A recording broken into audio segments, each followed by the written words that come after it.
जंतर मंतर पर छात्रों और पुलिस द्वारा किए गए लाठीचार्ज और लोकसभा में नेता प्रतिपक्ष राहुल गांधी सहित वरिष्ठ कांग्रेस नेताओं की गिरफ्तारी के विरोध में बुधवार को जिला कांग्रेस कमेटी पलवल के जिलाध्यक्ष नेत्रपाल अधाना के नेतृत्व में कांग्रेस कार्यकर्ताओं ने जिला सचिवालय परिसर पर जोरदार धरना प्रदर्शन किया। इस दौरान जिला उपायुक्त के मार्फत महामहिम राष्ट्रपति के नाम ज्ञापन भी सौंपा गया, जिसमें घटना की निष्पक्ष जांच, छात्रों पर दर्ज मामलों को वापस लेने तथा केंद्रीय शिक्षा मंत्री धर्मेंद्र प्रधान को तुरंत पद से हटाने की मांग की गई। प्रदर्शन में पूर्व मंत्री करण दलाल एवं पूर्व प्रदेश अध्यक्ष उदयभान सहित काफी संख्या में कांग्रेस जन मौजूद थे और उन्होंने भाजपा के खिलाफ जमकर नारेबाजी की। इस दौरान उदयभान ने आतिशी सिंह और संजय सिंह के बयान को लेकर कहा कि आम आदमी पार्टी के पास अब आम तो बचा नहीं है, केवल गुठली बची है और पंजाब चुनाव के बाद आम आदमी पार्टी भी कांग्रेस की शरण में आ जाएगी। प्रदर्शन के दौरान कांग्रेस नेताओं ने कहा है कि लोकतंत्र में प्रत्येक नागरिक को अपनी बात शांतिपूर्ण तरीके से रखने का संवैधानिक अधिकार है, लेकिन छात्रों पर बल प्रयोग कर उनकी आवाज को दबाने का प्रयास किया गया, जो लोकतांत्रिक मूल्यों के विपरीत है। देश भर के लाखों छात्र छात्राएं परीक्षा प्रणाली में लगातार सामने आ रही अनियमितताओं,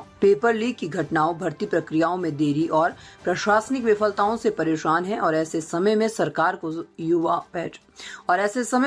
को युवाओं की समस्याओं का समाधान करना चाहिए, न कि उनके शांतिपूर्ण आंदोलन पर बल प्रयोग करना चाहिए। उन्होंने कहा है कि इससे युवाओं और उनके अभिभावकों का परीक्षा प्रणाली पर विश्वास कमजोर हुआ है। उन्होंने कहा है कि लोकसभा में नेता प्रतिपक्ष राहुल गांधी लगातार युवाओं के अधिकारों और पारदर्शी परीक्षा व्यवस्था की मांग उठा रहे हैं। उन्होंने कहा है कि छात्रों के समर्थन में प्रधानमंत्री आवास के निकट शांतिपूर्ण प्रदर्शन कर रहे नेता प्रतिपक्ष राहुल गांधी, सांसद प्रियंका गांधी सहित अनेक कांग्रेस सांसदों को दिल्ली पुलिस ने हिरासत में लिया है। वहीं हरियाणा में चंडीगढ़ स्थित राजभवन का घेराव करने जा रहे प्रदेश प्रभारी संजय दत्त व प्रदेश कांग्रेस अध्यक्ष राव नरेंद्र सिंह सहित कई विधायकों व वरिष्ठ कांग्रेस जनों को भी गिरफ्तार किया गया है। उन्होंने इसे लोकतांत्रिक अधिकारों पर हमला बताते हुए इसकी कड़ी निंदा की है। इस दौरान उन्होंने 3 मुख्य मांग रखी कि देश की शिक्षा एवं परीक्षा प्रणाली की विश्वसनीयता, निष्पक्षता और गरिमा बनाए रखने में नैतिक जिम्मेदारी स्वीकार करते हुए केंद्रीय शिक्षा मंत्री धर्मेंद्र प्रधान तत्काल अपने पद से इस्तीफा दें। वहीं देश भर में बार बार सामने आ रही परीक्षा संबंधी अनियमितताओं, भर्ती प्रक्रियाओं में हो रही देरी तथा छात्रों के भविष्य से जुड़े गंभीर मुद्दों पर संसद में व्यापक एवं सार्थक चर्चा करवाई जाए। इसके अलावा नई दिल्ली में शांतिपूर्ण प्रदर्शन करने वाले छात्रों के विरुद्ध दर्ज सभी एफआईआर तत्काल वापस ली जाए तथा उनके खिलाफ की गई दमनात्मक कार्रवाई समाप्त की जाए।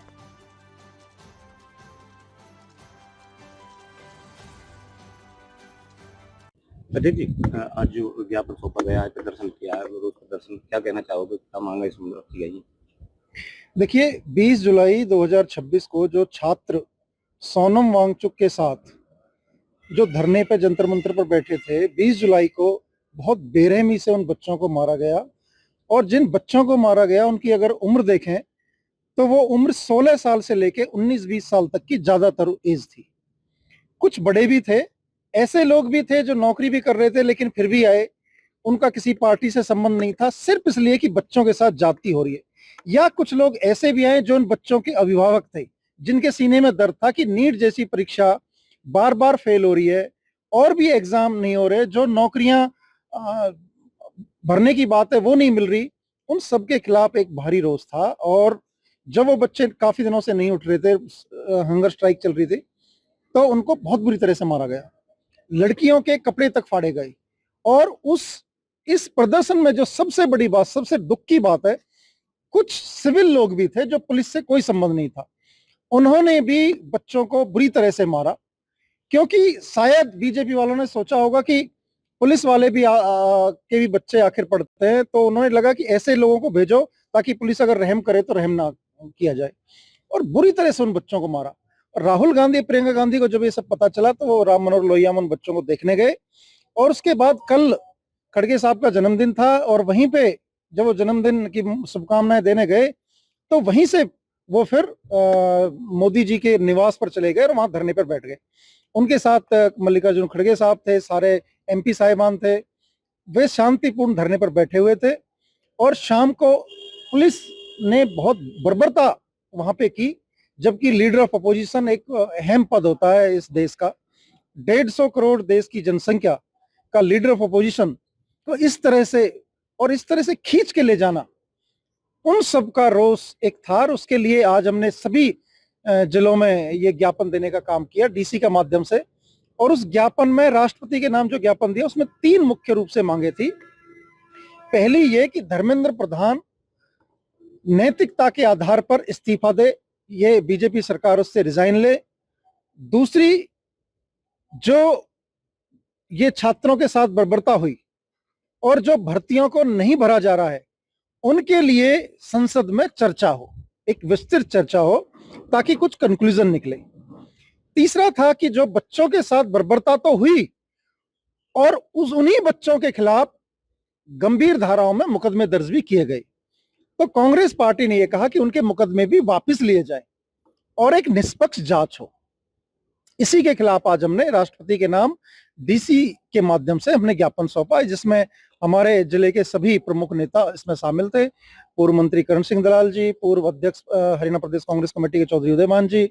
और मेरी अध्यक्षता में ये प्रोग्राम हुआ और मेरी पूरी जिला कार्यकारिणी, हमारे ब्लॉक प्रधान और वर्कर, एक बड़ी संख्या में हमने आके ज्ञापन दिया। फिर तो अंदर ले लेते प्रधान जी, ज्ञापन दिया है, क्या कहना चाहोगे? आज ज्ञापन दिया है हमारे जिले की तरफ से हमारे सभी कांग्रेस के कार्यकर्ताओं ने, और सारे देश में ही ज्ञापन दिए गए हैं सभी जिला मुख्यालयों पर। और जिस तरह से दिल्ली में जो इस मौजूदा भारतीय जनता पार्टी सरकार ने जो एक जो छोटे छोटे बच्चे जो जैन जी हैं 15 साल से और 30 साल के 32 साल के बीच के लोग, उनके साथ जो अत्याचार किया है, जिस तरह से बुरी तरह से उनके साथ में मारा पीटा है, जिस तरह से अमित शाह और मोदी के गुंडे, एमएसएफ, मोदी शाह फोर्स, जो आरएसएस के जो गुंडे सिविल ड्रेस में होकर के बच्चों पे जो अत्याचार ढाए हैं उनके खिलाफ, और एक जो पूरे 12 साल में अब तक 152 बार पर्चे लीक हुए हैं, और जो धर्मेंद्र प्रधान पूरी तरह से विफल साबित हुआ है बतौर शिक्षा मंत्री के रूप में। पूरा देश में जो भट्टा बैठाया है यूनिवर्सिटियों का, सब जगह आरएसएस के लोग बैठाए हैं, वाइस चांसलर बना के सारी शिक्षा व्यवस्था को बैठा दिया। और जो बार बार जो पर्चे लीक हो रहे हैं, चाहे वो नीट के हों, चाहे वो यूपीएससी के हों, चाहे वो सीबीएसई के हों, चाहे वो और दूसरे हों, कोई भी पर्चा बगैर लीक के नहीं हो रहा। तो ये अपनी ड्यूटी निभाने में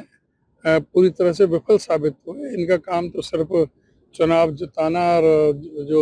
लोगों को खरीदना, और ये काम में धर्मेंद्र प्रधान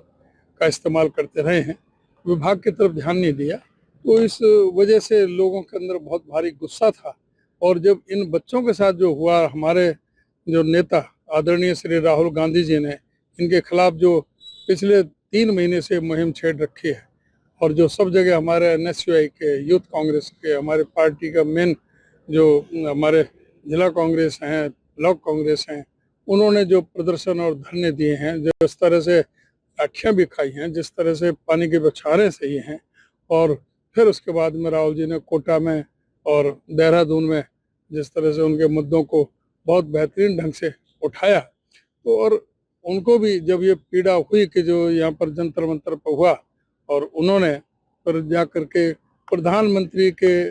रेजिडेंस पर जा कर के जो हमारे सभी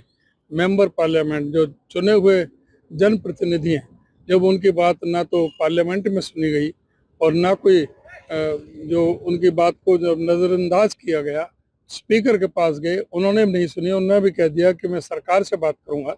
जबकि स्पीकर सबका होता है, स्पीकर एक पार्टी का नहीं होता। स्पीकर तो उसको कहना ये चाहिए था कि बिजनेस एडवाइजरी कमेटी की मीटिंग में हम इस पर डिस्कस करेंगे और आपके इसका समाधान करेंगे। उन्होंने कहा सरकार से पूछेंगे। सरकार का वो जो एक स्पीकर एक न्यूट्रल आदमी ना होकर के एक बीजेपी का आदमी होकर ही जो बात कर रहा है, उस बात को देखते हुए राहुल जी ने अपने सभी मेंबर पार्लियामेंट्स के साथ में मार्च किया और वहाँ पर धरना दिया। उसमें विपक्ष के नेता पहुँचे, अखिलेश यादव वहाँ पर पहुँचे, दूसरे हमारे पार्टियों के नेता पहुँचे। तो उसमें वहाँ पर जिस तरह से व्यवहार हुआ इस सरकार द्वारा, इनके जो पुलिस के द्वारा, तो बहुत ही निंदनीय और अशोभनीय वो था। उसमें लोगों के अंदर बहुत भारी गुस्सा है हर कांग्रेस जन के प्रति कि भी जो मांगे हैं वो न्यायोचित हैं, उसको स्वीकार किया जाए, धर्मेंद्र प्रधान तुरंत इस्तीफा दे और लॉ एंड ऑर्डर पूरी तरह से विफल जो रहा है, अमित शाह भी इस पोस्ट के काबिल नहीं है, उनको भी उनका भी इस्तीफा मांगा गया कि अमित शाह भी जो है ना इस्तीफा दे, और इनकी सबकी जड़ नरेंद्र मोदी में जो जवाब ही नहीं देते, तो इनके खिलाफ बहुत माहौल पूरे आज देश में बहुत खिलाफ है। तो उसके बारे में दिया है, और जो सीधी सी मांग की है कि उनसे भी जो इस पर एक तो धर्मेंद्र प्रधान का इस्तीफा हो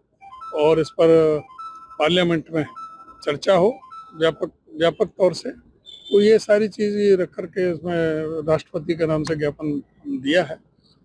कर रहे हैं। जिस तरह से लोकसभा में नेता प्रतिपक्ष हैं राहुल गांधी, उनको इस तरह से घसीटा जाता है, तो उसको लेकर के क्या कहना? नहीं, यही ना कि बहुत लोगों के अंदर बहुत आक्रोश है, बहुत गुस्सा है,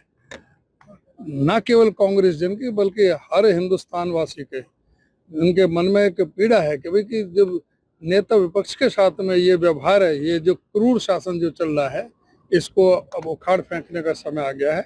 इनसे निजात पाने का समय आ गया है, इनको चेताने के लिए सबको एकजुट होने की आवश्यकता है। तो ये लोगों के अंदर बहुत गुस्सा है और इसका खामियाजा सरकार को भुगतना पड़ेगा। कांग्रेस है या तमाम अन्य दल है जो कहते हैं कि बीजेपी लोकतंत्र की हत्या कर रही है, जबकि जो जिस तरह से राहुल गांधी कल उस पे बैठे वहाँ पे धरने पे जाकर वो कहते हैं कि ये लोकतंत्र का जो उन्होंने अपमान किया है। ये लोकतंत्र की हत्या, इससे क्या हो गया? जो एक सिविल ड्रेस में गुंडागर्दी करके बच्चों को पीट रहे हैं, क्या डेमोक्रेसी में ये अधिकार नहीं है? आर्टिकल 19 हमारा क्या कहता है कि भाई सबको अपने बोलने का अधिकार है, अपनी बात रखने का अधिकार है। इस सत्याग्रह का ये हथियार से तो हमारे राष्ट्रपिता महात्मा गांधी ने अंग्रेजों को भगाने का काम किया था, सारी कांग्रेस पार्टी ने। अब ये जो अंग्रेजों के पिट्ठू हैं, जो अंग्रेजों के गुलाम रहे, अंग्रेजों के इन्फॉर्मर रहे,